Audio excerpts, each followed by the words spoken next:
So I want to say Yom Tov to all of our Jewish brothers and sisters. That means have a wonderful holy day. And tonight is when Yom Kippur, the Day of Atonement, begins. We like to think of it as the day of at-one-ment, when we let go of everything that's been holding us back and begin to enter fully into our relationship with the divine without fear, without baggage, without any of that. And so, you know, one of the things that happens is as we face our fears, which is our theme for the month, we can get hung up on, okay, I'm ready to face it. I'm ready to do something about it. And then there's that frozen moment, that moment when I usually think of it as the one where you're standing on top of the high dive and you make the mistake of looking down or thinking about it for too long. We are taught that, yea, though we walk through the valley of the shadow of death, we shall not pitch our tent there. So we don't, it's a good idea to not get lost in the fear, but it's also very human to be frozen in fear sometimes. And so we don't beat ourselves up over that. We don't go off on tangents about it. We simply notice it, maybe call a practitioner and get some support, and move beyond it. So why is it that we stop? Why is it that we just can't seem to walk through our old fears or our old way of being? One of the reasons you might be doing that, or we might be doing that, is because there's a fear that if we do something different, it might not work. And if I invest my time and energy into something new, I might be embarrassed when it doesn't work, or I might use up all my resources. For a long time, people said there was no way to run a marathon in under 2 hours. There was no way to run a mile in under 3 minutes. And yet once the first person did it, lots and lots of other people saw that it could be done. So there is a strong belief that some things just aren't possible right up until somebody does them. So let's take world peace. Please, let's take world peace. We are actually doing better now than we ever have been. And it's that the good that is going on in the world is speeding up and getting bigger. So if you think about, usually it's feeding the hungry. So we want to take care of our poor, the quote unquote least among us, least resourced among us. Did you know that extreme poverty, as defined by living on under $2 a day, has fallen by half since 1990? It was at nearly 35% in 1987. It's under 11% in 2013. At this point, it's no longer a question of if we can end hunger, but when, and what's the best way to do it by 2050. There is no reason everybody can't be fed. It simply is a matter of changing the way we have always done something, facing that fear of change, and moving into a new way of being. Another change, child labor. In the year 2000, 16% of children ages 5 to 17 were working, and 11% were working at hazardous jobs. We were sending them into mines. We were sending them into danger. By 2016, it fell to 9.6% of children between 5 and 17 working, and less than 5% in hazardous jobs. That may not sound like a lot, but it is huge if it's your kid going into danger. Not only that, but we have more leisure time. Did you know that? If you look at what was going on in 1870, people were in developed nations were basically working 65 to 75 hours a week. Now here in America, yes, we sometimes still do that, and it's a sign of some kind of virtue, although we're getting over that. At this time, or actually in 2000, in developed nations, mostly in Europe, people work between 35 and 40 hours a week, and our productivity is much higher. And so we have these fear that if I work less, I won't be worth as much. And yet the opposite is proving to be true. You don't need to work so hard to create as much good now that we have the technology. What we present in the science of mind is the technology to work smart rather than hard, to nurture a relationship with a power greater than ourselves so that we can work much less hard trying to make things happen and allow them to happen through us. And so we get more good faster with less sweat, which sounds great to me, yeah? Life expectancy. As recently as 1875, life expectancy was between 27 and 36 years of age. I would be long gone by now. Now it's between 70 and 80, and even in Africa, which lags behind, it's age 60, and it's getting better and better. Part of this is because child mortality is down by more than half since 1990. All of these are numbers until it's your kid. So for instance, in Africa, 17% of children died before reaching age 5 in 1990. By 2015, it was down to 8%. In the world's second largest country, India, child mortality fell by 69% in the same time span. And in China, the most populous nation on earth, it fell by 83%. We are doing better. Our literacy is up worldwide because people can stay in school longer. And what we find is that as children and women especially are empowered to take care of themselves, to have businesses, to be educated, everybody does better. These are things that for centuries we were told couldn't be done. So if you're afraid of trying something new and different because you think it won't work, I want you to spend a moment thinking about all the people who swore that we could never reach peace, that we could never do better, that life would never live past 40, that somehow, even Jesus said, the poor you have always with me. Not anymore. We don't have to hold on to that anymore. And so I want you to think about, what is it that you're afraid won't work if you try it? Is it some change in the way you're living your life? Is it asking for more in a relationship? Is it giving more in a relationship? What is it you think you cannot do because somebody told you you were something less than beautiful in your soul, in your mind, in your heart? You know, for me, sometimes it's more a matter of, I'm not in the habit of stepping up. I don't know what to do. I don't know what would be helpful. And so I might want to make changes, but either I give myself permission not to by pretending I don't know how. Like, I don't know, changing my morning routine. All it would take is moving my phone a little further away, and I could change the morning routine that I've had in the past. Actually, that's exactly what I did, was take the phone and the ebook and move it way out of my own reach, so that when I woke up first thing in the morning, my impulse was to get up and go sit in my prayer chair rather than checking the news. It's funny how little things like that can make a difference. But there's also that lack of knowledge. I have been processing how to create peace just in our own neighborhoods.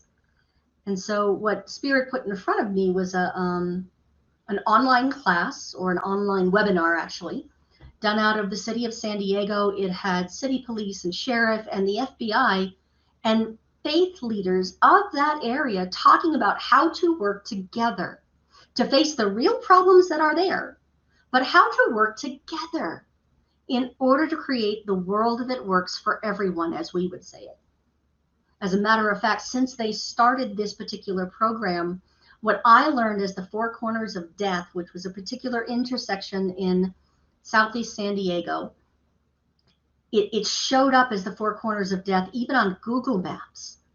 So these people got together and started working together and started living together and started really deciding to cease seeing each other as enemies. And now even Google's renamed it the 4 corners of life. These changes can happen. We have to be willing to go out and run the experiment. I have to be willing, you have to be willing to go and ask around where you think you may not have any abilities. You think you may not be welcome. It's okay, we can try it.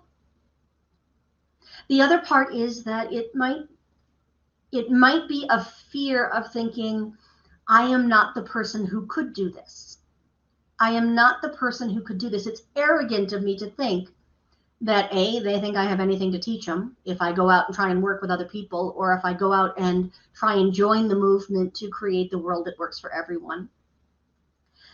But I'll remind you, and I believe I shared this last week as well, but it bears repeating. In Words of Power, Ernest Holmes wrote, now remember this, you are the person. This is the place. Now is the occasion. Right here is the time. The word is in your own mouth. You are good enough, you know enough, and you are spiritual enough. It is not true. It is not one of the deep spiritual truths about you that you're just not good enough to go do anything. You are as spiritual, as much the Christ as you will ever be or ever needed to be. Your spirit, your soul knows its own magnificence. And so as we allow that to speak us, as we allow that to come through us, there's a great deal of power in that allowing, in that surrender. This might be a great time to take Hazel's class on surrender equals freedom. If you will surrender your fear, you become free to do anything. Sometimes I have trouble talking to people who are not as geeky as I am because they don't understand my metaphors. But I'm going to try it today anyway. There is, or was, a TV series called Buffy the Vampire Slayer, in which there were many spiritual truths taught. There was one story in which Buffy and her friends go into a haunted house and something has gone sideways and someone summoned a fear demon. And so each one of them had to face their own fears. At the end of it, they all get to where the demon was summoned to, and he's standing there screaming, I am this great fear demon. Everybody fall down and worship me. Everybody go to your knees. And as it turns out, he is this big. To me, that was a beautiful spiritual truth. We think our fears are these huge monster demons that are like, the kind that are Godzilla size. When we have a moment to sit down and actually face them and walk through them, they generally turn out to be about this big. It's a very funny series if you ever have a chance to check it out. What we learn from our Christian tradition is that faith without works is dead. If we say we believe something, if we say we believe that all is well and God is good and everything is coming together and the Spirit is working through us and for us, but we will not act as if that is true, then we do not truly have faith. We don't. We have a nice idea. We have, frankly, lip service. And we don't have faith that God as us is at work in the world. So, for instance, I had an intuition way back in practitioner training, that it was actually before that it was mine to become a minister. I had faith that I could do the work.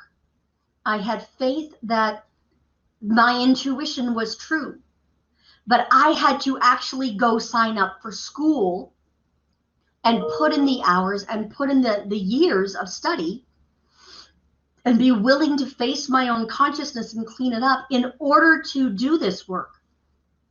And even once I became a minister, we were all being told horrible things like, nobody makes a full-time living at this anymore. That's a thing of the past. My very first pulpit gave me a livable wage and a full-time livable wage, where I still know people who are not able to work full-time as ministers. What I also know is that one of the bonuses of COVID is that we are finding out that it is much easier actually to earn a living as a minister doing coaching, doing teaching and training and teaching this philosophy right now than it ever has been before. We can have clients all over the world. We don't have to worry about what the demographics in our neighborhood are. We can move into who we were always meant to be. And I promise you, there is someone you are hungry to be. You have your own ministry. And there is something in you that is ready, willing, and able to do it if you will take that one step through the fear. Faith without works is dead. We cannot pretend that what our thinking and what our behavior are two different things. We can't split up ourselves and compartmentalize in this way. Holmes wrote in the Science of Mind textbook, we should be careful not to divide our mental house against itself. Having announced the law of liberty, we must not deny it. And I would suggest you could add through thought or action. We must not deny it. When we shall all know the truth, then ways and means and methods will be found for the freedom of all. So there's another part of it. You have to be willing for the person you like least on the planet to have all the good that you want for yourself. We talk about that.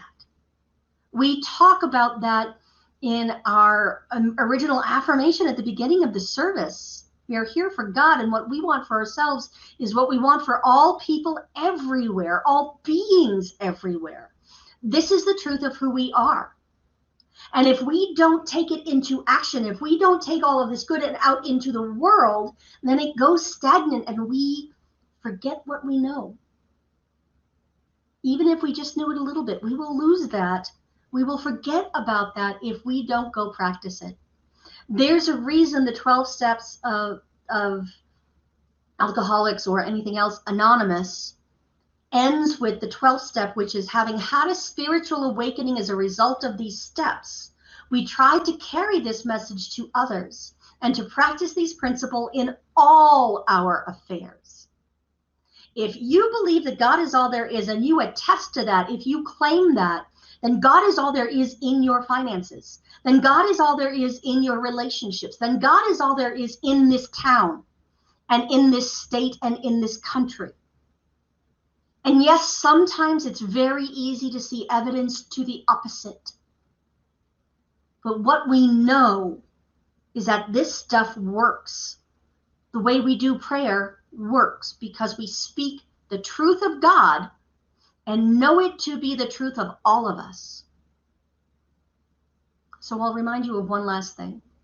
Whatever has been holding you back, whatever fear you might be facing now, your body doesn't know the difference between fear and excitement. It's just a rush of adrenaline. It's a chemical process in your body, and until you add meaning to it, until you decide to name the feeling, your body doesn't know what that is. And so we allow ourselves to redefine what it means all the time, right? We redefine meaning in our lives all the time. That's what we do. So if you can say that that fear is actually a rush of excitement and adrenaline that will get you past that first step, that is a powerful, powerful thing. And so I invite you to join me in prayer, which is our most powerful tool. It is the shift of consciousness that we do in order to step forward in faith rather than fear. And so whatever works for you, if you choose to close your eyes, wonderful. If you don't, that's fine too. I close mine so that I can focus on the truth within me.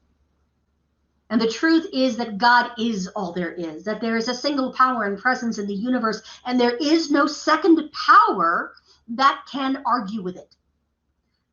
The light of truth is shining brightly, and the shadows don't have anywhere to go except gone. They go back to the nothingness from which they came. All of those false beliefs that are shown to be false, when we shine the light of truth, they simply go poof. They cease to exist. And the light of truth, the light of love, the truth about our inner sanctity is the ultimate truth of every being. I live and move and have my being in God because there's nowhere else to be and nothing else to be. And so I speak my word on behalf of all beings right here and now, knowing that we are all one in and of God. that there is a deep light, a deep truth that has no questions, that simply steps forward into the good and into the even better than good. Creating the world that works for everyone, creating a place where everyone has food, everyone has a home, everyone has a sense of belonging, where we all practice forgiveness and love toward one another, because we're all looking at God through God's eyes. I celebrate this good. I rest in this good. And I bless it all with a grateful heart. And I ask you to affirm with me, and so it is.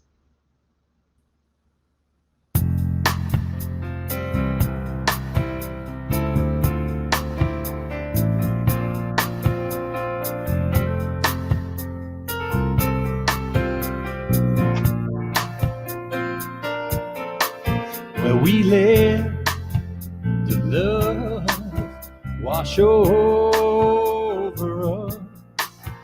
We let it be. We let the joy wash over us. We let it be. We let the grace wash over us. We let it be. We let the love wash over us. We let it be. Oh, we let the joy wash over us. We let it be. We let the grace wash over us. We let it be.